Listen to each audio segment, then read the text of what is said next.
for.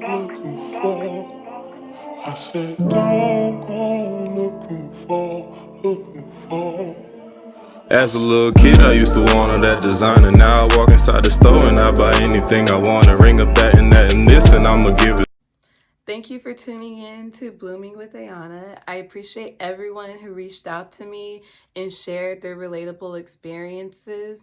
I just want to say that if you feel alone, that I am here with you. And if you feel like you're missing something in your life, then you are in the absolute right place.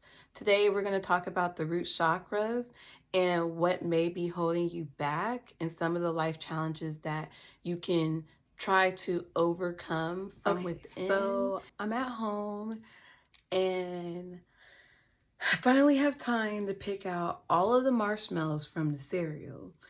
And this is like a huge moment for me because as an adult, you can do what you want. And I always dreamed of just having a bowl full of the marshmallows that come with the Fruit Loop cereal or even the Lucky Charms. But when they created the Fruit Loop with marshmallows, I'm like, oh my gosh, like, This is amazing. So, I finally have time to actually pick out the marshmallows and eat the marshmallows. And I'm like super excited. And I have this bowl of marshmallows and I start eating the marshmallows and immediately like this is not what I expected. I thought this moment would be more amazing.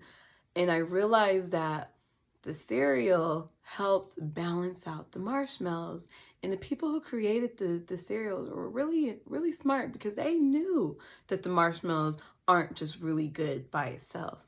But with the cereal, it balances it out. And then it hit me. It hit me with the concept of the spiritual law of duality. So the spiritual law of duality basically states that everything is on a continuum and has complementary opposites within the whole. So we have the positive and the negatives. We have light and dark. We have men and women. And then we have Fruit Loops and marshmallows. Peanut butter jelly. Like, it all makes sense.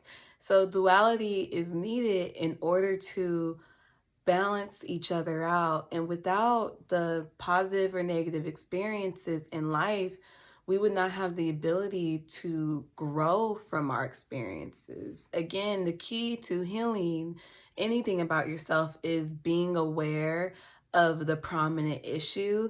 So seeing things from one perspective will be problematic because then you cannot see from like another point of view. And in this article, called The Spiritual Law of Duality by Beverly Blanchard, she explains how we get into labeling things as right or wrong. Unlike mankind's laws and morals, there is no right or wrong. For example, in America, they drive on the right side of the road, and in England, they drive on the left side of the road. Who is right and who is wrong? Similarly, there are no good or bad experiences. Experiences are opportunities, nothing more, nothing less. What one learns from the experience is what matters. So this pretty much talks about like aligning our energy. And my Reiki therapist has taught me how we need to remain in a neutral space, like through the joys of life and through the pains of life. Holding on to the past or being too focused on the future is not going to help you remain present. It's not going to help you be here now. And we have to understand that life is uncertain and we do not know how much time we have on this earth. So in order to fully enjoy your life, you have to be present. One must be fully present. And that is why we practice meditative techniques and we practice grounding works to help us be present in the moment so we can live happier, healthier lives. Emotional triggers are topics that make us feel uncomfortable, and they tell us which aspects of ourselves that we feel frustrated and unsatisfied with. So triggers, they vary from person to person because we are all struggling with something different. So when we feel triggered, it is so easy to blame another person and their actions, rather than like looking inward and understanding why we are feeling emotional about this issue. So understanding your triggers only helps you develop and become a better version of yourself. And I believe that like everyone creates their own karma. So how someone treats you is their karma. How you respond is your karma. So when you follow this principle, this mindset, understanding that, you know, I feel triggered, but I'm going to focus on why I feel triggered. And I'm going to do my best to resolve this issue within myself, because there's nothing this person can say or do to fix how I respond. So focusing on how you respond to others when you feel upset about something speaks volumes of where you are at on your spiritual journey. So first and foremost, the root chakra is the first chakra, and it's also known as the Muladhara chakra. The color of the root chakra is red. Hence, red lipstick today. Also, the root chakra is the first chakra, and it's our foundation. So it's located at the base of our spine. It's also located in the pelvic floor and the first 3 vertebrae along the spine. The root chakra is responsible for your sense of safety and security. And this is where, like, if your stability needs are met, this is where you hold that energy. And so like, let's say your stability needs are met. That means your root chakra is open or aligned, and this allows you to feel confident, and you're probably more likely not to be worried day to day because your basic needs are met. So when your root chakra is open, we tend to feel like more confident in our abilities to withstand challenges and stand on our own 2 feet. So we're grounded. Whereas when it's blocked, we feel threatened, as if we're unable to stand on like a solid ground. Like the ground is like unstable when your needs are not being met. So if you're struggling with your root chakra, it's likely that you are experiencing like fear. So fear like will impact our physical health, our mental health, our memory, and our brain processing. And fear also prepares us to react to danger, and it releases a hormone in your body to slow down and stop certain functions that you may not need if you're in the fight or flight mode. One of those body functions that may slow down for you if you're living in fear is your digestive system.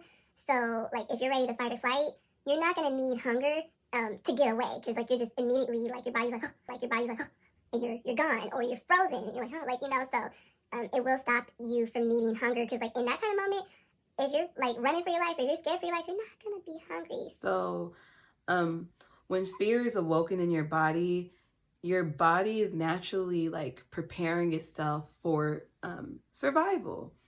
And this is how we survived in the jungles, you know, when we didn't have all the technology, when we didn't have the comfort of our homes like we do. Like, fear protected us, and we needed that. But now we're in a different era where we don't need to function in fear. So let's imagine you're living in this state of mind every single day. You're constantly worried or fearful about not being able to pay your bills. You're constantly worried or fearful about not being able to accomplish your goals. And what that does to your body, if fear naturally will stop your digestive system so you're not hungry, or will like cause you to feel more anxious, or cause you to feel more alert of your environment, then how do you think your body will react when you're living in this state of fear every single day?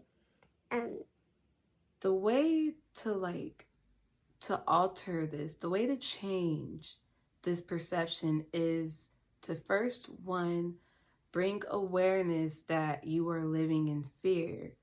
So if you feel unstable, if you feel like your stability needs are not being met, look at that specific reason. Why do you feel like your stability needs are not being met? Sometimes we may feel like our stability needs are not being met, but when we write a list about the things we do have, we see that, okay, you know what? My needs are being met, but I'm wanting for more and more and more.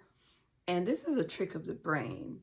The trick of the brain is we keep wanting for more and more and more. No matter what level you're at in life, you're going to want more and more and more, and you'll never feel satisfied. So the key is to feel satisfied in what you already have rather than looking at what you don't have. Because no matter if you have the money, if you naturally are feeling this way, you're going to continue to move in that way. And I like to use this example of like, say like I watched a horror movie. Like, I'm the type of person who will be scared that night after watching the movie, and my imagination will just go wild in the dark. Our perceptions can be easily changed with the thought of fear. But after the movie, I'm like looking out the window, make sure nobody there, checking the door, checking the corner, you know, keeping the lights on. Because like our brains can be easily altered with what we allow in. This chakra applies to the law of attraction. So pretty much we attract what we want, we generate what we want. So if you want to make more money, but you fear losing money, then you're not focused on having enough. And when you're focused on not having enough, you may feel unworthy of having material possessions because you're so worried that if you spend your money now, you won't have enough later. And to help align yourself with this chakra, first you have to be willing to commit 100% to yourself. This is not the act of being selfish, but the act of self-care. Think of how we like to commit to someone we love, a best friend or a partner. Commit to yourself in the same way that you would commit to that other person. In order to establish healthier relationships, you have to know to begin your healing journey, you have to realize that you have the power. You have the power to change your perspective, or how you view the world. And this is where you have to do the work. The work is about being consistent with yourself. When you're struggling in this area of your life, it's because you're not giving what you need to yourself. And sometimes it's so easy to pour into others because you could physically see yourself giving to them, but you need to pour into yourself. Moving forward, practicing gratitude is key. If you don't have a cent to your name, you may still have a loving family, or you may still have a beating heart, a functioning body. So let's say tomorrow, you wake up to $500,000. And this will probably be a really great day for most people. But we all have heard those stories where people get the money and they blow right through it.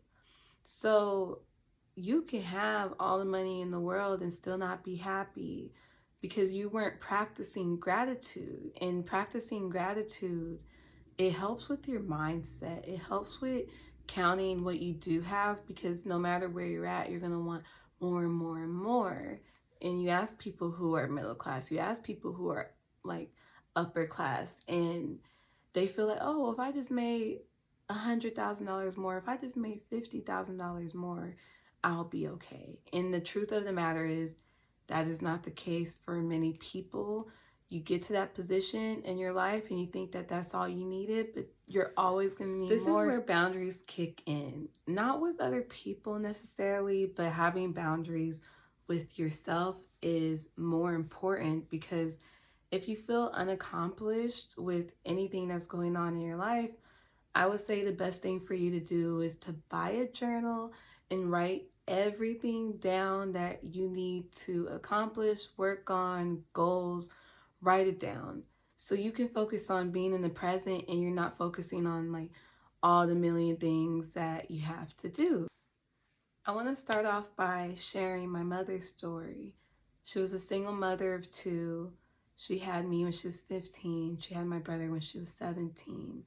She was adopted by my grandparents, and we lived in the hood. You know, we lived in low income areas.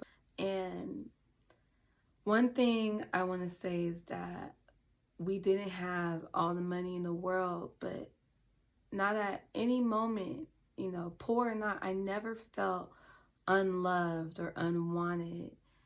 And I appreciate my mom because she found a way to make it. She was creative in the way she attracted money. She was able to find a job that worked perfectly with her schedule and allowed her to bring her kids to work. She graduated with a master's degree at 25, and that same year, she married the love of her life. Now, I want to say that my mom, she developed a winning mindset. She would challenge herself to practice watching her thoughts, like watching her beliefs, because she believed in herself. You know, do you think she could have accomplished her goals with limited beliefs? Do you think that she could have received that master's degree if she was thinking that, how am I going to be able to do it if I have 2 kids? Or how is anyone going to love me if I have 2 kids? Like, she got a degree and she's married, and she didn't let those her limited beliefs stop her from accomplishing what she wanted to accomplish. And this is because my mom was focused on human evolution. She was focused on just continuous growth and to observe her own thoughts and be aware of like her limited beliefs. So you're not going to win if you don't believe you're going to win. The first thing you have to do is bring awareness to what you're believing in. Because if you believe you're not enough, who else is going to believe you are? Poverty mentality is an attitude. It's a way of thinking that's said to perpetuate poverty because the focus is on what one doesn't have rather than what one does have. So really practicing gratitude is the key and the only way to get out of poverty mentality, because we develop poverty mentality when we grow up not having our needs met or not having enough money or watching our parents struggle. So we get stuck on that belief that we don't have enough, when in fact that you may have everything you need. I know many people that feel like they don't have everything they need, but I'm like, you got a roof over your head, you got your family around you, you have clean water, you have a bed to sleep in, you got clothes on your back, you got food in the fridge, you have all these things, and you still feel like you don't have enough. And then you go on the other side of the world and there's just people praying and wishing they could be in your situation. If you're stuck here in the poverty mentality, there's nothing, absolutely nothing to be ashamed of. It's just now we have to be mindful that this is where we're at, and how are we going to get better? How are we going to do better? You can do it. You're not alone, but you have to believe that you deserve better. You have to know your worth. So practicing gratitude, journaling your feelings, journaling how you feel, be honest with yourself, you know, practicing mindfulness and groundwork and, you know, doing yoga, stretching, eating, it all comes back to simplifying our lives. Make it simple. Start with the basics. Start with drinking water. Start with eating healthy, taking walks.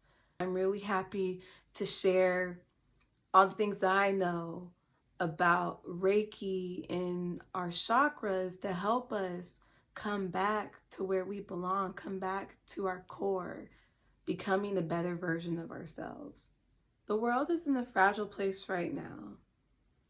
We have to realize that we are expected to forgive everyone for everything. We need to move forward. We need to let go of the past pains and focus on loving each other now. But we can't focus on loving each other now if we're holding on to our past pains, because the only way to move forward is to love yourself. That way you can give love back. So focus on letting love in and letting love out. The only way to win this war is by moving forward with compassion. And remember that everyone is evolving at their own rate and their own speed. So thank you guys for tuning in to Blooming with Iyanna. Focus on taking care of yourself. Thank you guys for tuning in. Namaste. I go do this shit for my mama, my older sister, little brother. If we got us a problem, we call up doing a heat a muscle. Different day, different problem, and every day's another hustle. Everybody said they need me, then deceive me. I done lost some of my family cause they get greedy. If this shit was really easy, then you would be me. Niggas should've never tried the shit we do on TV.